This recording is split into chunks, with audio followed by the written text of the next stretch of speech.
लेकिन हमारे यहाँ खाद्य प्रसंस्करण के नाम पर क्या है, बिहार के मंत्री है वो खाद्य प्रसंस्करण के मंत्री हैं, लेकिन खाद्य प्रसंस्करण के बारे में कोई काम नहीं हो रहा है। कोई भी मेगा फूड पार्क बिहार में नहीं बन रहा है।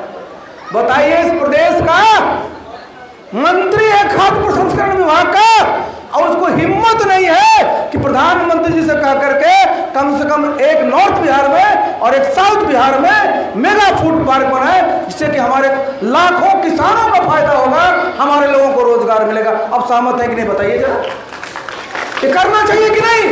लेकिन ये सब चुपचाप है, किसी प्रकार का कुछ नहीं, चुपचाप रहिए, कहीं हमारी मंत्री पद ना चला जाए। नमस्कार, आप देख रहे हैं ब्रेकिंग बिहार। आरसीपी सिंह और चिराग पासवान आमने सामने आ गए हैं। दोनों का अपना अपना दावा है। आपको याद होगा, जब आरसीपी सिंह भी केंद्र में मंत्री थे, जदयू के राष्ट्रीय अध्यक्ष भी रहे थे, उसमें उन्होंने भी कुछ किया नहीं। चिराग पासवान भी बड़ी बड़ी बातें करते थे, और चिराग पासवान भी जब सत्ता का सुख मिल गया तो बिहार को भूल गए। बिहार के लिए बड़ी बड़ी बातें करना, बिहार फर्स्ट, बिहारी फर्स्ट का उनका जो डॉक्यूमेंट्स आपको याद होगा, अगर याद नहीं होगा तो हमसे कहिएगा, हमारे पास अभी भी पड़ा हुआ है, जिससे लगता था कि बिहार में विकास हो जाएगा, बिहार देश का सबसे विकसित राज्य बन जाएगा और चिराग पासवान ही बिहार का भला कर सकते हैं। अभी तक किसी ने भला नहीं किया है। मुख्यमंत्री नीतीश कुमार के खिलाफ ही जिसकी राजनीति, सत्ता का सुख मिलते ही उसी नीतीश कुमार को चिराग पासवान प्रशंसा के पुल बांधने लगे। अभी जो ताजा प्रकरण है उसको आपको दिखाते हैं, किस प्रकरण पर विवाद हुआ है। आरसीपी सिंह ने जो अपनी नई पार्टी बनाई है, आप सबकी आवाज, उसके तहत वह लगातार बिहार में भी घूम रहे हैं, और उन्होंने जो भाषण दिया है सबसे पहले वह सुनिए। उसके बाद चिराग पासवान की पार्टी के बिहार के प्रदेश अध्यक्ष राजू तिवारी ने जो लेटर जारी किया है वह भी आपको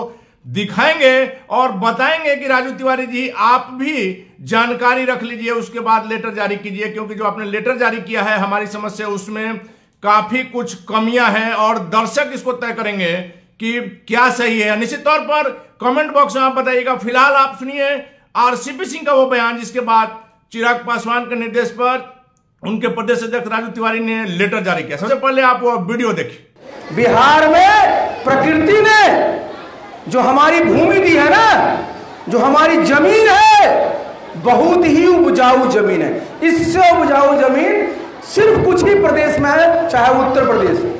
इतने उपजाऊ हमारी जमीन है, किसी प्रकार का फसल आप लगाइए बिल्कुल लहलहाती है, किसी प्रकार की सब्जी लगाइए लहलहाएगा, किसी प्रकार का फल लगाइए किस प्रकार का फल आता है। लेकिन हमारे यहाँ खाद्य प्रसंस्करण के नाम पर क्या है, बिहार के मंत्री है वो खाद्य प्रसंस्करण के मंत्री हैं, लेकिन खाद्य प्रसंस्करण के बारे में कोई काम नहीं हो रहा है। कोई भी मेगा फूड पार्क बिहार में नहीं बन रहा है। बताइए, इस प्रदेश का मंत्री है खाद्य प्रसंस्करण विभाग का, और उसको हिम्मत नहीं है कि प्रधानमंत्री जी से कह करके कम से कम एक नॉर्थ बिहार में और एक साउथ बिहार में मेगा फूड पार्क बनाए, जिससे कि हमारे लाखों किसानों का फायदा होगा, हमारे लोगों को रोजगार मिलेगा। अब सहमत है कि नहीं, बताइए जरा, ये करना चाहिए कि नहीं?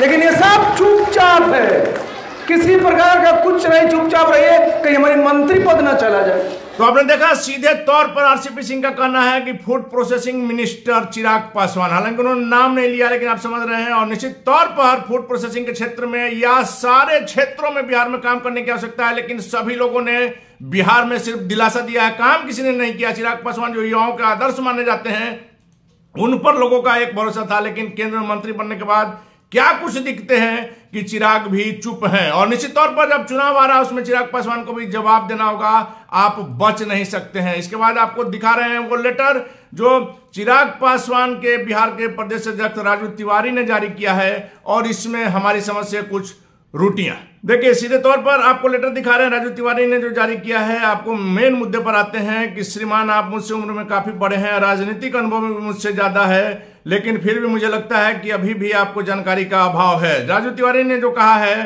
कि मैं कुछ जानकारी इस पत्र के माध्यम से आपको देना चाहता हूं कि विगत कुछ माह पूर्व बिहार के होटल ताज में खाद्य प्रसंस्करण उद्योग मंत्रालय के द्वारा बिहार बिजनेस इन्वेस्टर समिति आयोजन किया गया था, जिसमें लगभग 2181 करोड़ रुपए की लागत से कई कंपनियां बिहार में निवेश करने जा रही है, जिसमें स्थानीय स्तर पर लगभग 4000 लोगों को रोजगार मिलेगा। इतना ही नहीं, केंद्रीय बजट 2025 में यह घोषणा की गई है कि देश का तीसरा निफ्टेम बिहार में खुलने जा रहा है, जो खाद्य प्रसंस्करण उद्योग मंत्रालय की एक बड़ी उपलब्धि है।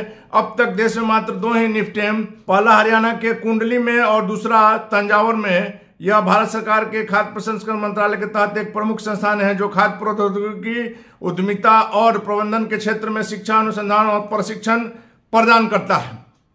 पूरा लेटर आपको लगा दे रहे हैं दर्शक, आप इसको इत्मीनान से पढ़िए। लेकिन राजू तिवारी जी, आपने जो लेटर जारी किया है, हम आपको तस्वीर दिखा रहे हैं जिस नेफ्टेम का आपने दावा किया है कि बिहार में यह तीसरा है, देश का तीसरा और बिहार का पहला नेफ्टेम खुला है, तो शायद आपको जानकारी नहीं है। आप देखिए, यह तस्वीरें झूठ नहीं बोलती है राजू तिवारी जी। नेफ्टेम पूर्व केंद्रीय मंत्री और चिराग पासवान के चर्चा पशुपति पारस के प्रयास से हाजीपुर में खुल भी चुका था। यह तस्वीरें देखिए, और तस्वीरें बयां कर रही है कि खुल चुका था, और आपको हकीकत बयां कर रहे हैं कि जिस प्रकार से केंद्र सरकार के मंत्री पद से हटे पशुपति पारस और उसके बाद से हाजीपुर में नेफ्टेम जो है वह बंद हो गया। इसका हमने वीडियो भी चलाया था, अपने दर्शकों को दिखाया था कि किस प्रकार से वहां जो बेरोजगार युवक हैं प्रशिक्षण प्राप्त करके अपना स्वरोजगार कर सकते हैं। लेकिन क्यों ना माना जाए कि आप लोगों को भ्रमित कर रहे हैं। जब नेफ्टेम उस समय था, आज फिर से तीसरा कैसे खुलने जा रहा है? यदि इसमें राजनीति नहीं है तो उस समय ही